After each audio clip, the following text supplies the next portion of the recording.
Hey Airsofters, Ted's Donut, and today I'm talking to you guys about the PTS EPM PTW magazine. Alright, so some of you guys already know that I've been running the PTW platform for a little over 2 years now. And during those 2 years, I've gone through a lot of different magazines. I've gone through A&K, Sistema, Celsius, Black Cat, Benares, Rampo, FCC, and the Hex magazines, and they've all done okay. That's the thing, okay. After a while, they would stop feeding, they run into issues, and standard maintenance of take it apart and cleaning, that would do that before and after events. And even then, some would still jam mid-event or just some point to where I can't, resolve the issue. I just have to toss them away and buy new internals or whatever. And I did that for my Benares or Rampo magazines. The internals basically gave out, and I just basically replaced them with the Benares internals, and they did great. This one actually did okay. I didn't use it too much during Copperhead, but that was a big test area. It was Copperhead. As you guys know, Copperhead 3, or American Muslim Copperhead 3, is a desert environment. It's Playa, New Mexico training facility. It's all desert, sand, dust, and that's where you really push the magazines. You can still see some dust in here from the mag. From the AO in the mag. And during the event on day one, I actually had some of the Rampo magazines with Benares internals fail.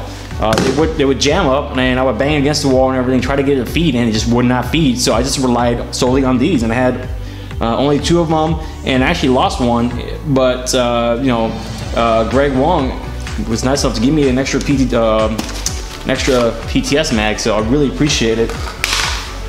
So I'm going to go over the external on this. The external itself is actually really nice. If you guys don't know, these MSRP for about $25 off the PTS site, but you can get it for around $22 shipped, making it a very affordable PTW magazine. While a box of these I had to buy overseas from France, and that cost me almost $300 after shipping. And it was only 6 of them, so that was kind of hardcore to pay for those. And then these came out, and it's kind of like, well, that kind of sucks. But externally, they look almost like an E-mag. They can't do the little PTW or the Magpul design anymore because for various reasons. But they actually did a really good job making it look like an E-mag. You got the little fake rounds in there that you can take it out if you like. I don't mind them. And the cool part is they actually take the Magpul Ranger plates. Which is awesome. I mean, these take it too, but externally these are very flimsy. They feel very cheap. It's thin, it's light, but like cheap feeling, While these over here, very robust. They're great.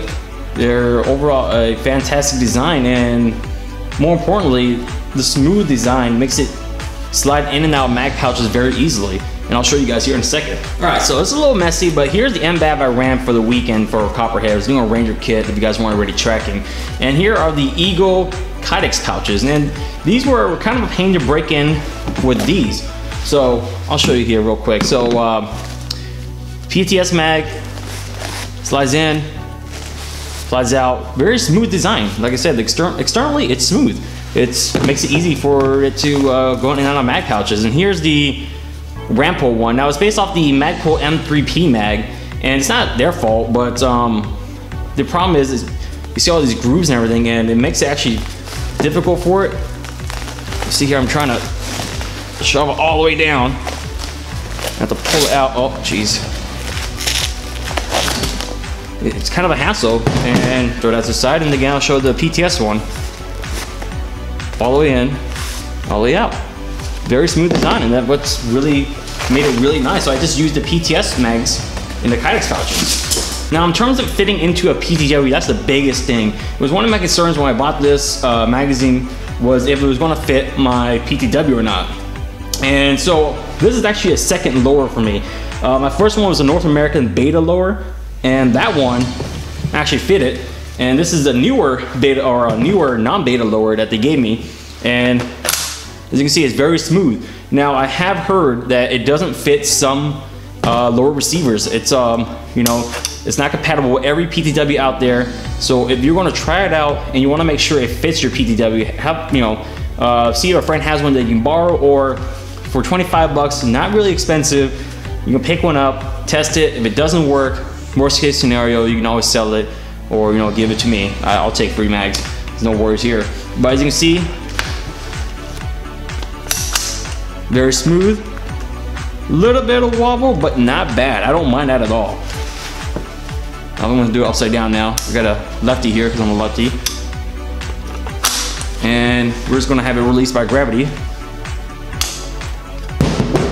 So you can see, not bad. Now another thing that was brought up to my attention was that on some PTW bodies, it will not activate the cutoff feature, activating the bolt catch when the magazine is empty. But I'll show you here that indeed it does work on the North American PTW. Okay, I'm gonna press down the bolt catch. Magazine is empty. Again, release. So that feature does work, but like I said, on some PTWs, I heard it doesn't, and that's all based on this little catch lever here, and all you really gotta do is Dremel a little bit, or you just gotta cut off a little bit, and it'll work on other PTW bodies. So just keep that in mind if you are gonna run this in other PTWs and it does not work. Let's talk about the internals. It's a very quick and easy way to disassemble this magazine, and I really love it. So you got a button here that's pretty much holding the base plate.